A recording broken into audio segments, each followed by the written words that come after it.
Hello दोस्तों, कैसे हो आप सब। आप सभी का स्वागत है हमारे यूट्यूब चैनल पर, जिसका नाम है let's talk with Himanshu Sain. दोस्तों, इस चैनल पर हम ऑडियो बुक पढ़ाते हैं।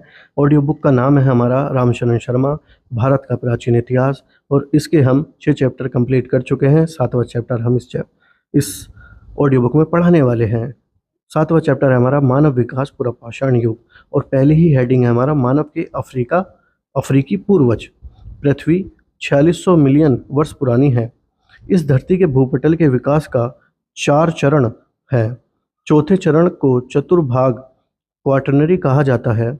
यह 2 युगों में विभाजित है, जिसे नवयुग, हिमयुग और अभिनवयुग, उत्तरी हिमयुग कहते हैं। इसका पहला भाग ईसा पूर्व 20 लाख ईसा पूर्व से 12,000 वर्ष तक का है और दूसरा भाग है 12,000 से लेकर आज तक का माना जाता है। यद्यपि पृथ्वी पर जीवन 3500 मिलियन वर्ष पूर्व शुरू हुआ। यह कई लाख सदियों तक पौधों और जानवरों तक सीमित था। पृथ्वी पर मनुष्य पूर्व हिमयुग और प्रारंभिक हिमयुग में दिखाई दिए। होमिनिड्स नामक मनुष्य के कई प्रकार लगभग 60 लाख वर्ष पहले दक्षिण और पूर्व अफ्रीका में रहते थे। प्राचीनतम मानव के रूप में जिस जीव का विकास हुआ था, वह तकरीबन 30 मिलियन वर्ष पहले विकसित हुआ था। मानव जीवन के विकास के क्रम में ऑस्ट्रोलोपिथिक्स नामक प्राणी का जन्म सबसे महत्वपूर्ण घटना थी। ऑस्ट्रोलोपिथिक्स एक ऐसा शब्द है जो लैटिन में उत्पन्न हुआ और जिसका मतलब दक्षिणी बंदर रूपी प्राणी से है। इस प्रजाति में लंगूर और मनुष्य दोनों की विशेषताएं थीं और यह प्रजाति लगभग 55 लाख और 15 लाख वर्ष पूर्व के बीच विकसित हुई थी। ये प्राणी 2 पांव और घड़े के आकार के पेट वाले थे। इनके मस्तिष्क का आकार लगभग 400 घन सेंटीमीटर था। ऑस्ट्रोलोपिथिक्स में होमोस या मनुष्य कहे जाने वाले अन्य जीवित प्राणियों के कुछ तत्व पाए गए। मनुष्य होमिनिड लाइन के विकास को दर्शाता है और ऑस्ट्रोलोपिथिक्स मानव पूर्व होमिनिड के अंतिम चरण का परिचायक था। यही कारण है कि इस प्रजाति को आग मानव भी कहा जाता है। पहला महत्वपूर्ण प्राणी होमो या मानव थे। होमो होबिलिस जो पूर्व और दक्षिणी अफ्रीका में 20 से 15 लाख वर्ष पाए गए। होमी होबिल्स का अर्थ है कि एक सामान्य या थोड़ा कुशल मनुष्य। इस पहले वास्तविक मनुष्य ने पत्थर के टुकड़े किए और बाद में उसे औजार की तरह इस्तेमाल करने हेतु धारदार बनाया। होमो होबिलिस की हड्डियां वाली जगह के पास ही पत्थरों के खंडित टुकड़े भी मिलते हैं। इस प्राणी के मस्तिष्क का आकार लगभग 500 से 700 घन सेंटीमीटर का था। दूसरी महत्वपूर्ण घटना 18 से 16 लाख वर्ष पूर्व होमो इरेक्टस के पाए जाने की थी। होमो इरेक्टस का अर्थ है एक तना हुआ निष्कपट प्राणी। इसकी खोपड़ी काफ़ी मजबूत थी। इसके मस्तिष्क का आकार 800 से 1200 घन सेंटीमीटर का था। होमो इरेक्टस के साथ नई प्रकार के पत्थर के औजार पाए गए। इनमें कुल्हाड़ी सबसे विशिष्ट मानी जाती है। ऐसा माना जाता है कि होमो इरेक्टस लोगों ने आग बनाने और इस्तेमाल करने की पद्धति का पता लगाया, जिस कारण वे ठंडे मौसम में गर्म रह सकें और जंगली जानवरों से सुरक्षित भी रह सकें। होमो हॉबिलिस के विपरीत होमो इरेक्टस ने लंबी दूरी की यात्रा की। उनके अवशेष न केवल अफ्रीका में बल्कि चीन, दक्षिण एशिया और दक्षिण पूर्व एशिया में भी पाए गए। तीसरी घटना होमो सेपियंस का उद्भव है। होमो सेपियंस का अर्थ है बुद्धिमान व्यक्ति। हमारी अपनी प्रजाति होमो सेपियंस से विकसित हुई है। यह निएंडरथल मनुष्य जैसा दिखता है, जो करीब 230 से लेकर 30,000 वर्ष पहले पश्चिमी जर्मनी में पाए गए।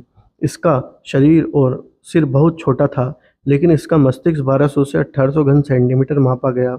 यह प्रजाति संभवतः यूरोप में विकसित हुई थी, लेकिन निएंडरथल पूर्व हिस्सों के नज़दीक और पुरानी दुनिया के अन्य जगहों पर भी पाए गए हैं। पूर्ण विकसित आधुनिक मानव कहे जाने वाले होमो सेपियंस लगभग 1,15,000 वर्ष पूर्व दक्षिण अफ्रीका में पाषाण युग के आखिरी काल में पाए गए, जिसे अपर पुरापाषाण युग कहा जाता था। अन्य होमिनिड प्रजातियों की तुलना में इसका माथा बड़ा और हड्डियां पतली थीं। आधुनिक मानव ने मूल रूप से विभिन्न कार्यों के लिए विभिन्न पत्थर के औजार बनाए थे, लेकिन यह स्पष्ट नहीं है कि वह बोलने के लिए शारीरिक रूप से सक्षम थे या नहीं।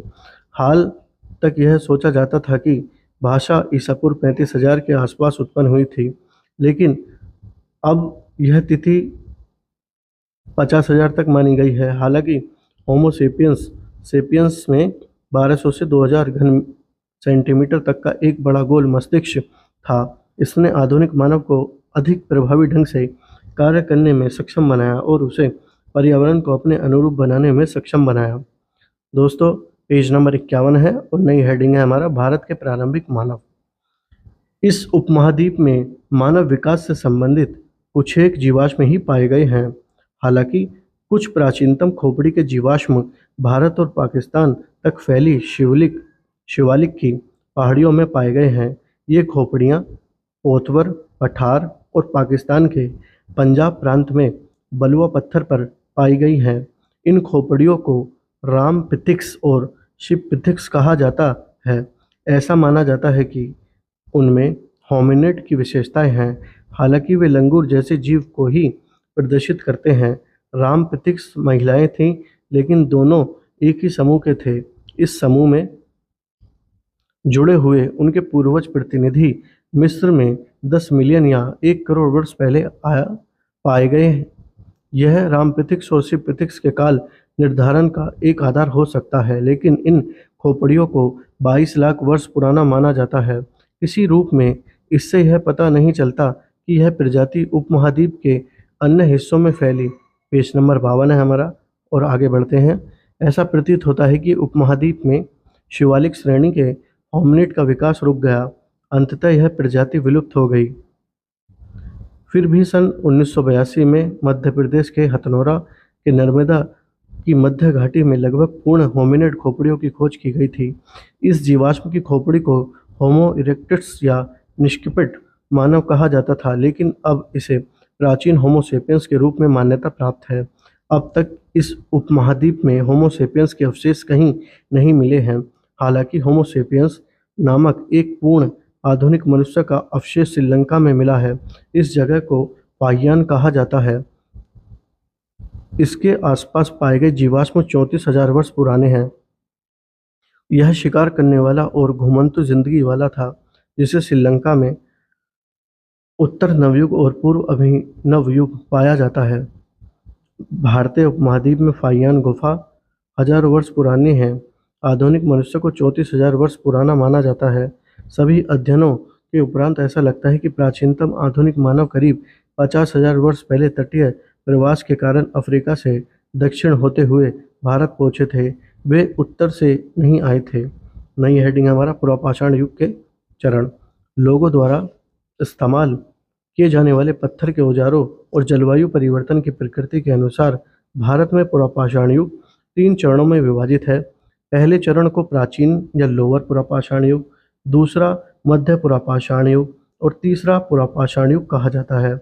जब तक बोरी कलाकृतियों के बारे में पर्याप्त जानकारी हासिल नहीं हो जाती, पहला चरण ईसा पूर्व 6 लाख ईसा पूर्व 15 लाख के बीच, दूसरा 1.5 लाख से 35,000 के बीच, तीसरा 35,000 से 10,000 के बीच हो सकता है। हालांकि ईसा पूर्व 35,000 और ईसा पूर्व 15,000 के बीच मध्य और अपर पुरापाषाण युग दोनों से संबंधित उपकरण दक्कन के पठारे में पाए गए हैं। लोअर पुरापाषाण युग या प्राचीन पुरापाषाण युग हिमयुग के अधिकतम हिस्सों को दिखाते हैं। प्राचीन पुरापाषाण युग लगभग 20 साल पहले अफ्रीका में शुरू हुआ, लेकिन भारत में यह 6 लाख वर्ष से अधिक प्राचीन नहीं है। यह तिथि महाराष्ट्र में बोरी के लिए निर्धारित की गई और इस स्थल को प्राचीनतम लोअर पुरापाषाण स्थल माना जाता है। लोग हाथ से इस्तेमाल करने वाले औजार कुल्हाड़ियों, गंडासों और चाकुओं का उपयोग करते थे। भारत में पाई गई कुल्हाड़ियाँ पश्चिमी एशिया, यूरोप और अफ्रीका के समान हैं। पत्थर के औजारों का इस्तेमाल मुख्यतः काटने, खुदाई और चमड़ा निकालने के लिए किया जाता था। प्राचीन पुरापाषाण स्थल पंजाब के सोहन या सोन नदी की घाटी में पाए गए, जो अब पाकिस्तान में है। कश्मीर और कश्मीर और थार रेगिस्तान में कई स्थल मिले हैं। उत्तर प्रदेश में बेलन और राजस्थान के दिदवाना के रेगिस्तानी क्षेत्र में लोअर पुरापाषाण काल के औजार पाए गए हैं।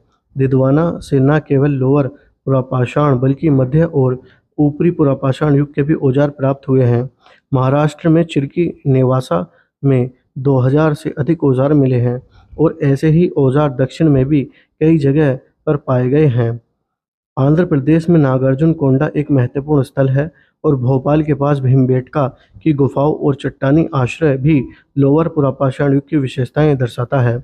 चट्टानी आश्रय मौसम के अनुसार मनुष्य के लिए शिविरों के रूप में इस्तेमाल किए गए।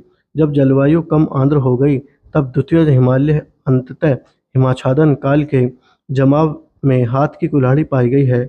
लोअर पाषाण युग में लोग मुख्यतः भोजन जमा करने वाले मनुष्य थे। वे छोटे छोटे शिकारी खेल खेलते थे और मछली व पक्षियों के शिकार पर निर्भर रहते थे। भारत में प्राचीन या लोअर पाषाण युग को होमो सेपियंस समूह के लोगों के साथ भी जोड़ा जा सकता है। मध्य पुरापाषाण युग के काम मुख्यतः पत्थर की पपड़ियों या छोटे छोटे टुकड़ों पर आधारित थे जो भारत के विभिन्न हिस्सों में क्षेत्रीय विविधताओं के साथ पाए गए। मुख्य औजार पत्ती, बर्छी, बर्मा और खुरचन होते थे। ये सभी पत्थर की पपड़ियों के बने होते। मध्य पुरापाषाण स्थल के भौगोलिक क्षेत्र साधारणतः लोअर पुरापाषाण के साथ ही इस युग की कलाकृतियाँ नर्मदा और तुंगभद्रा नदी के दक्षिण में कई स्थानों पर पाई जाती हैं। विंध्य की तलहटी में स्थित बेलान घाटी उत्तर प्रदेश पत्थर के औजार और ढोर डंगर हिरन सहित पशु जीवाश्म के मामलों में काफ़ी समृद्ध है। यह लोअर और मध्य पाषाण युग दोनों से संबंधित है। अपर पुरापाषाण काल चरण के हमें भारत में 566 स्थल मिलते हैं। यह घास वाली जमीन थी जिसमें जहाँ तहाँ पेड़ों की भी सामान्य उपस्थिति थी, जिसके कारण ऐसा होना संभव हो सकता है। संयोगवंश हिमयुग के अंतिम चरण में जब जलवायु अपेक्षाकृत गर्म होती थी तो जलवायु कम आर्द्र होती थी। वैश्विक संदर्भों में यह चकमक पत्थर के नए कामों और आधुनिक मनुष्य होमो सेपियंस की उपस्थिति का सूचक है। भारत में हम पत्ती और खंती का उपयोग करते हैं जो आंध्र प्रदेश, कर्नाटक, महाराष्ट्र, केंद्रीय मध्य प्रदेश, दक्षिणी उत्तर प्रदेश, झारखंड और आसपास के क्षेत्रों में पाए गए हैं। मनुष्य द्वारा गुफाओं और चट्टानी आश्रयों का इस्तेमाल अपर पुरापाषाण युग में भोपाल से 45 किलोमीटर दक्षिण में भीमबेटका में खोजा गया है। अपर पुरापाषाण काल में संग्रहित पपड़ियों, पत्तियों, खंतियों और खुरचनों का आकार अपेक्षाकृत बड़ा देखा गया। ये गुजरात के रेत के टीलों के ऊपरी भाग में भी पाए गए। पेज नंबर 54 नई हेडिंग है मध्य पाषाण युग शिकारी और पशुपालक। दोस्तों हमारी नई हेडिंग है मध्य पाषाण युग शिकारी और पशुपालक। ईसा पूर्व 10,000 के आसपास हिमयुग के अंत के साथ अपर पुरापाषाण युग समाप्त हुआ। जैसा कि हम जानते हैं कि वैश्विक संदर्भ में नवयुग प्लेस्टोसीन के बाद का हिमयुग संयोगवंश पुरापाषाण युग के साथ ही 20 लाख वर्ष पूर्व से ही ईसा पूर्व 12,000 तक चला और जब यह समाप्त हो गया तो जलवायु गर्म और बरसाती हो गई। जलवायु परिवर्तन ने जीव और वनस्पतियों में परिवर्तन लाए। मनुष्य ने पर्याप्त वर्षा, सघन वनस्पति और वन का लाभ उठाया।